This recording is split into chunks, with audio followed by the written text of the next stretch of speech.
Welcome back to In the Midst. Today I want to cover communication tips part 2. So last time we looked at just being honest, being kind, the timing of your words and the conversations that you want to say. Today there's going to be another reminder that your spouse is not a mind reader. Don't expect them to do that. That's not something that God has enabled them to do. But today looks more at, I guess, the things we don't say. So most of us have internal dialogue. Maybe it's something that you struggle with. Maybe it's not. Maybe your internal dialogue is positive and upbeat and great. But for most of us, it's not that way all the time, especially if there's something bothering us. So let's address that with how we communicate with our spouse. If there's something that you want to talk about, if something's bothering you, if your spouse said something that maybe upset you, maybe you didn't know how to take it, we begin to play scenarios in our head of, I'm going to address this, I'm going to talk about this, this is what I'm going to say, this is how they're going to respond, this is what I'm going to say back. And we pretend like we know how that entire situation's going to go. We have that whole scenario, that whole conversation played out in our head. Sometimes it ends well with they're going to see my point of view and we're going to be fine. Sometimes we spin that to be an argument and we convince ourselves that I don't need to talk to him about this. It's just going to turn into an argument. He's not going to listen to me. It doesn't matter. Whatever you want to fill in there to where it's negative. So we take that as reality and then we never address the issue at hand. And if we never address it, it's actually going to grow. Oftentimes we feel like if we don't address it, then it'll just go away. It'll work itself out. I'll get over it. And sometimes there's a few things that is the case for, but not all of them, not the big things. And, even some little things, maybe your husband said something to you and maybe it was his tone. Maybe he didn't mean it the way you took it. And you were like, that's okay. That kind of hurt my feelings a little bit. And you never go back and say, hey, when you said this earlier, what did you mean by that? This is how I took it. So when we do that, you need to use the words I feel. I feel like you said this sarcastically. I feel like you said this in a rude way, or I feel like I took it the wrong way. That is because your feelings, the way you felt about a situation, is reality. To say, you said this in a really sarcastic way, that's how you took it, doesn't make it a fact. That puts blame on them as if they've intentionally done something and they have no idea what's going on. So when we have that internal dialogue in our head of, this is what I'm going to say, this is what they're going to say, this is how this is going to work out. If that turns out to be negative, then we let that affect us. And now we are actually, sometimes we get upset with them over something that hasn't happened. You need to understand that internal dialogue in your head is not reality, and that is not communication. So when you are having these thoughts and you're having this play-by-play of how this conversation is about to go down, you could be completely wrong. And you have to give your spouse the benefit of the doubt. If you don't take that to them, then this isn't going to get resolved. And now you're going to be angry because you don't ever listen to me. You haven't said anything. There's nothing for them to listen to because you're not talking.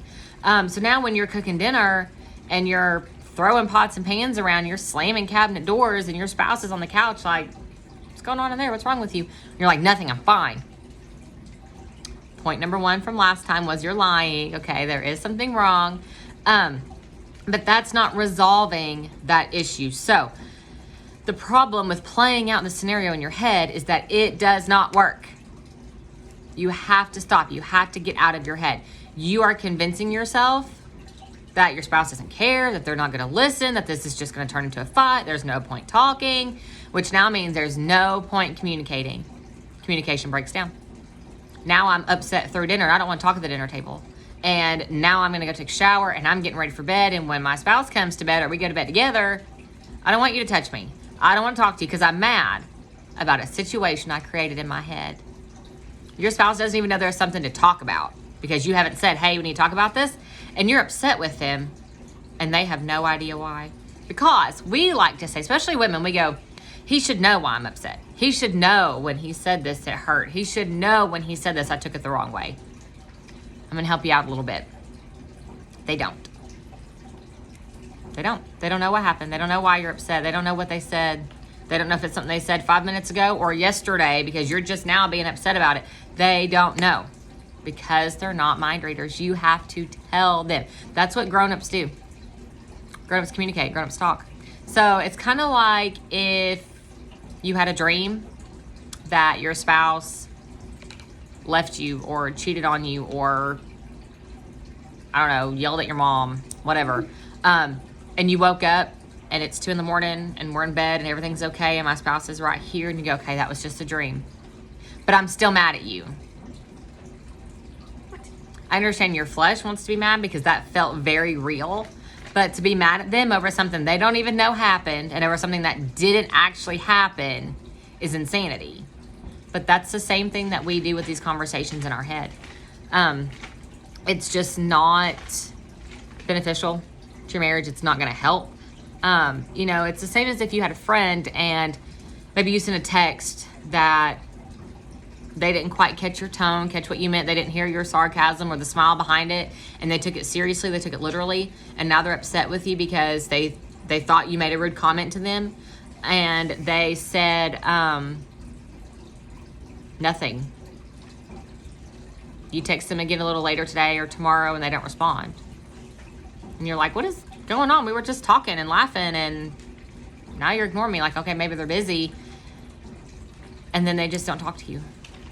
They let that build, and then you're like, hey, did I upset you? Like, what's going on? And they're like, I'm fine. No, you're not. We do the same thing with our spouse, and that's not fair. We don't want to be treated that way. If we've done something wrong, we expect the other person to come to us so we can make it right.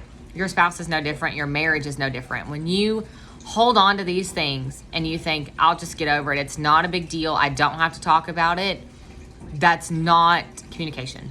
You have to stop creating this false scenario in your head. This is not reality. Problems do not get solved by avoiding them, ever. They just don't.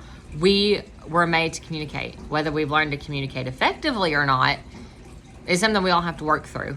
But not talking creates more problems. It's really a vicious cycle. There's a problem and then we don't talk about it, and now I'm mad, and now I'm not just mad that you didn't unload the dishwasher.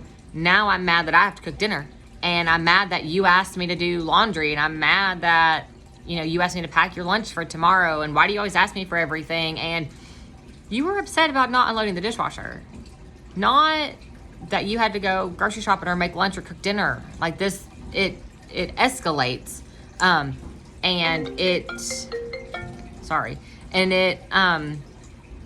just spreads, and now you've got bitterness and resentment and all these things that are eventually going to completely destroy your marriage. This is not helpful.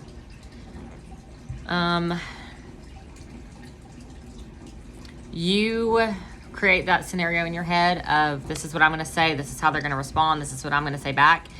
You do not get to put that on your spouse. You don't get to assume what they're going to say, how they're going to react. That's not fair to them. And most oftentimes, that's not even reality. And my husband and I have been married 13 years. And I still do this sometimes. And there's still things that I'm like, I don't want to say this. Or I don't want to have this conversation. I don't want to have to tell you that I forgot, to go buy your mom's birthday present. Or I spent too much money on groceries. Or I forgot to pay the water bill yesterday. Whatever the thing is. I don't want to have to tell you this. I don't want to have to say these words because I don't want you to be mad at me. And that's why we do this, because I don't want you to be upset with me. I don't want you to leave. I don't want you to think less of me. I don't want you to stop loving me over a mistake I made. And when you really begin to process why you don't want to say this, I don't want to have a fight with you, I don't want you mad at me, it really brings it in perspective of, why do you not want to say this? That's something that you need to acknowledge. You need to recognize why. And so often when I end up having to tell my husband those things, he's like, okay, well, what do we need to do now? You ever spend on groceries? How much is left? What bills do we have? What's in savings? Do we need to move something? Can something wait till next week? We had to have food. Okay, big deal. Move on. I understand not everybody reacts that way, but I was wrong about how I thought he was going to react. And no matter how long you're married to someone, no matter how well you know them, you are not always going to be right about the way they're going to react to you. Now, what you do get to do is take that to God and say, Lord, when my husband said this earlier, it hurt my feelings, and normally he doesn't just speak to me that way. He doesn't normally just, try to be rude or hurt my feelings. That's a kind of out of character for him. Help me to give him the benefit of the doubt. Help me to bring this up to him and tell him how it made me feel. Help him to not be upset that I've brought this up. Help us to communicate. Give me the words to say. Give me wisdom on how to handle this situation. Help me not to be upset with him. If you aren't taking those situations to the Lord, then you're not handling them right. Keeping them in your head and thinking about them and playing out all these possible scenarios is not prayer, and it's not communication. Proverbs 18:13 says, he that answereth a matter before he heareth it, it is folly and shame unto him. Folly and shame, that's pretty clear. And I really firmly believe that internal dialogue, that, well, when he says this is how I'm going to react. You're answering a situation before you hear it. You haven't heard his side. You don't know how he's going to respond, but you've already decided what you're going to say back. And most of the time, it's not nice. Because when our flesh does that conversation doesn't go well. We put ourselves as the victim of, I want to tell you that you made me upset, you hurt my feelings. And then your brain says, he's going to tell you, I don't care, you took it the wrong way, get over it. And then our reaction back to that is to be rude. I'm going to slam the door. I'm going to tell him that, it's not okay for you to treat me this way. And I'm going to get this attitude and da-da-da-da-da. We're answering a matter before we hear it. And now that's actually creating contention and strife in your marriage when your husband has no idea. It's an awful lot of time, energy, and effort to waste for nothing. Maybe sometimes those scenarios are right, and maybe they do react that way. But it's not like that all the time. You don't get to assume what they're going to say and put that on them as if it's fact. Conversations cannot be avoided very long. The one thing that might be small is going to grow, and it's going to affect every area of your marriage, your attitude. And when it comes in between you and your husband and fellowship and intimacy, you're also not right with the Lord either. So if we want to stay right with God, we have to stay right with our spouse. We have to go to that person and that person alone and make that thing right. Proverbs 18:13. Don't answer that matter before you hear it. Go to your husband, talk it out, say what you have to say. Say in a nice, kind, respectful way how he made you feel, what he said. Don't just say, when we were talking earlier, I got really upset because you made me feel. What did he say? You have to be specific. We're not guessing. Life isn't guessing games. Our marriage isn't a guessing game. Just tell him. Tell him. Before you have this conversation with him, go to the Lord in prayer. So I hope this was a help, an encouragement, a challenge to you, because this is something most of us really need to work on. So in the meantime, stay in the Word, stay close to the shepherd, and let him lead you in paths of righteousness.